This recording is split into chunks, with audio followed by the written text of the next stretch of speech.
Welcome back to OpenLine tonight. We're having a great conversation. I'm here with Jim Brown, the author of Ending Our Uncivil War, and just really talking about the discourse from the really starting in politics right now in the political scene, and how it's just really infected our everyday lives and how we treat each other, how we talk to each other, talk about each other, how we watch people on TV. And so I'm so glad that you wrote this. And you said it took about 2 years. 2 years. From starting to think about it to throwing things in folders for a year and then starting to read what I wanted to keep and throw out stuff. So that was a year of just thinking, what do I really want to write about? Not just government reform. And so protecting speech was one that started to emerge. And I'm probably going to take another crack at this and do a second edition, but civic engagement, as I've gone around, Republicans and Democrats realize, and I was talking to Taylor before about this, 55% of our country votes. In other countries, which is crazy. It's such a privilege, and so few people take advantage of it. And you watch the Jay Leno thing, and you watch the Fox guy do his thing, and they ask you, who's the vice president, and they say LeBron James, and you're like, what? What? You laugh, but it's heartbreaking too, and it's unnerving. So that has to change. People, I think, have to get outside their bubbles, protect speech. When you're attacking any of the 5 tenets of the First Amendment, I don't care where you are, you should be alarmed. If they're attacking the press, religion, all of it, the alarm should be going off, because that is the baseline bedrock for our country. Yeah, absolutely. I want to remind you, this is Open Line. We are taking calls tonight. We would love to hear your voice on this topic, 615-737+. If you have ideas of how we got here and how we get out of this, we would love to hear from you tonight. I always think it's interesting that when I was growing up, my family did not talk finances. My family did not talk politics. Ever? Ever. Oh, wow. Ever. Huh. And now people can't stop talking about it for the most part. And I am sure this past Thanksgiving, this past Christmas, were hard in some families.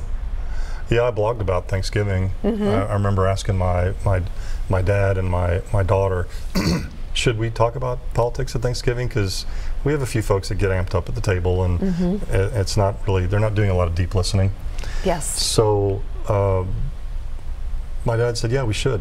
And I want to hear people's opinions. I said, good for you. He's a pretty strong-minded fella, but for him to say that, I'm like, good. He had just read the book, so he was in a good place. And my daughter said, I don't know if we should do that, because sometimes it's just really uncomfortable. And I said, well, if it comes up, it comes up, and just work on deep listening. And if you don't want the fight, it's your call. So it went well. We did talk a little bit of politics at Thanksgiving. I think I encourage families, spouses, friends to really reach out and do it regularly. The more you do it, the easier it becomes.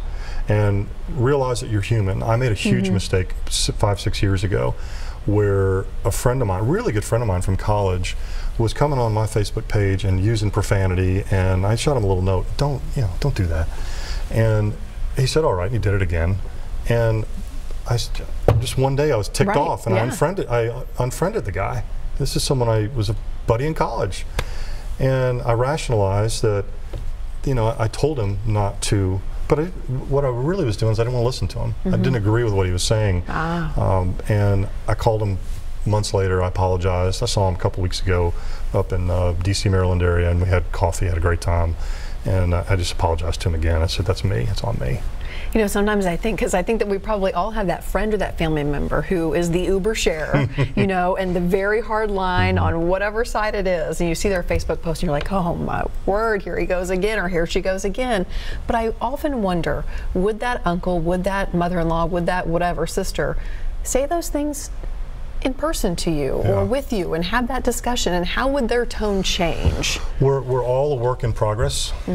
So what I would say to that is, if you sense that you're slipping and you're posting things, and I see friends of mine that they're off the deep end. Oh yeah. But I still read it and listen, watch it. But when someone is at a point of reflection where they're like, what can I do differently? I would say make fewer statements and ask more questions.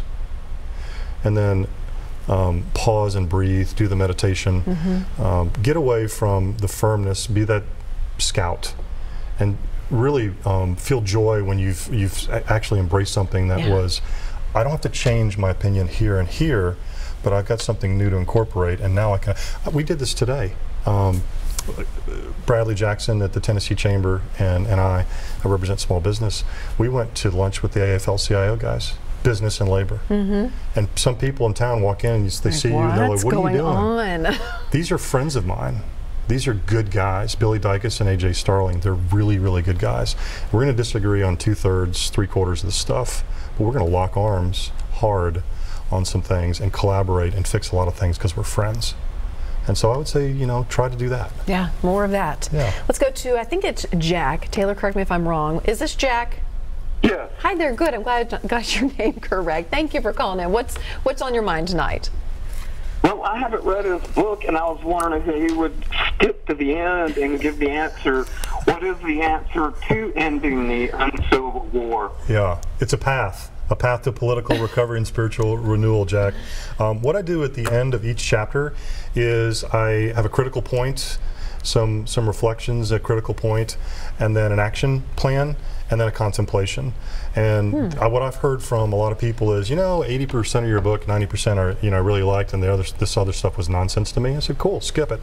But you may find something in the next chapter where this is some new technique, some of which we've already talked about, some new technique to just go into find a better place so you can have more civility and civil discourse. And you have I'd say four highlights to really getting this bubble expanded that we live in. Yeah, serve regularly, grow spiritually, protect speech, reform the government. The reform the government piece was the first chapter, and Maureen said no one wants to read about gerrymandering until they know who you are and you're vulnerable. I agree. Good idea. I think that was great advice. It was good advice.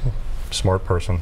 Listen to people, right? Yeah. But Jack, I don't know. I think that's you know, after you read the book, I hope you read the book. I'm getting good constructive feedback, but also both sides, people on the left and the right, are coming away with new techniques and new ideas on how to approach things.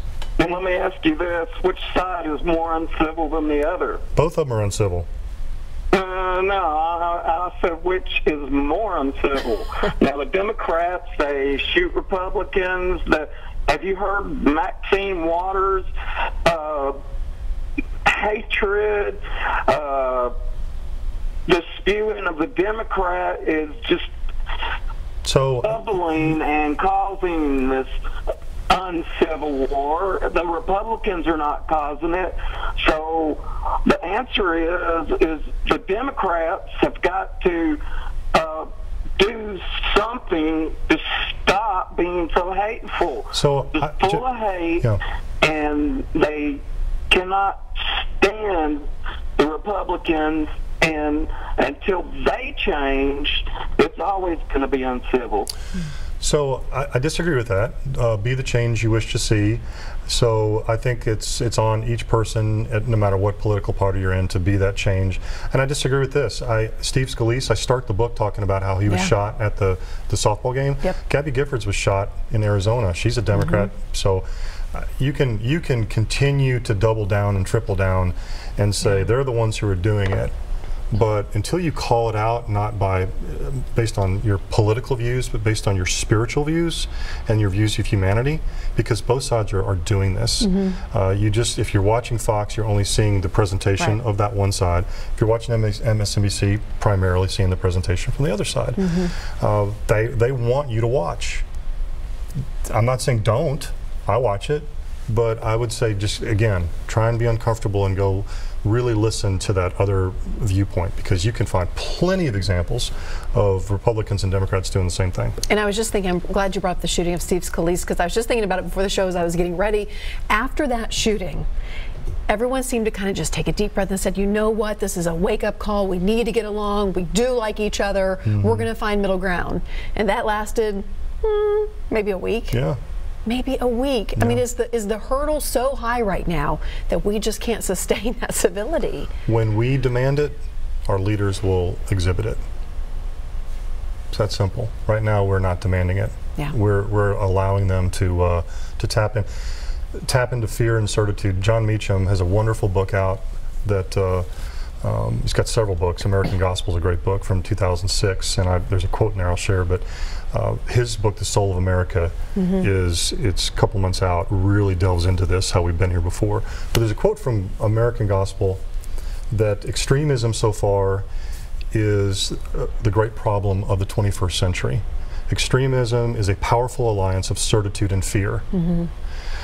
Complexity and humility are its natural foes.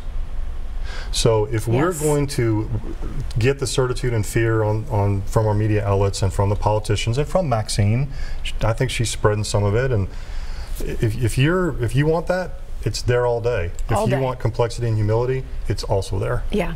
Sometimes you have to search a little harder. Today's day and age, I think we have to. Yeah. Okay, we got to take a quick break. I see that Wanda and Candace are both on the line. We're going to get to your calls right after this, so don't go anywhere. Stay with us.